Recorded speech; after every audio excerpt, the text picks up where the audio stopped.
3 team બનાવી અને 14 location ઉપર સર્વે કરવામાં આવશે। આ ઉપરાંત અન્ય પણ જગ્યાએથી કોઈ ગેમ ઝોન નાનો કે મોટો માલુમ પડશે તેનો પણ સર્વેમાં લિસ્ટમાં એડ કરી એને પણ બંધ કરવામાં આવશે।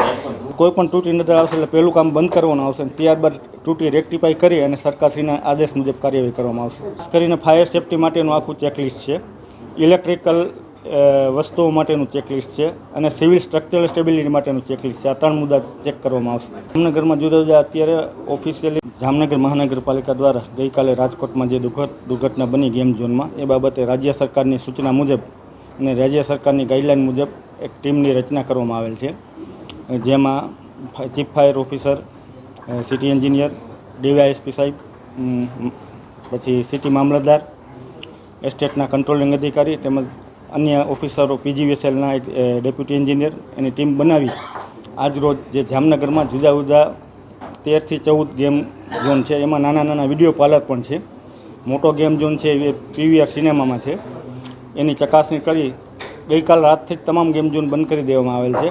આ 14 રાજ્ય સરકાર દ્વારા જે ચેકલિસ્ટ આપવામાં આવેલ છે ફાયરના, સ્ટ્રક્ચર સ્ટેબિલિટીના, આ ઉપરાંત અન્ય ડેટા ઇલેક્ટ્રિકલના ઇન્સ્પેક્ટર દ્વારા જે ચેકલિસ્ટ વેરીફાઈ કરવાનું, તમામ ચેકલિસ્ટ વેરીફાઈ કર્યા બાદ જ અને સરકારશ્રીનો બીજો આદેશ ન આવે ત્યાં સુધી આ તમામ ગેમ ઝોન બંધ રાખવામાં આવશે, જેના માટે સર્વેની કામગીરી આજ ચાલુ કરી દેવામાં આવેલ છે।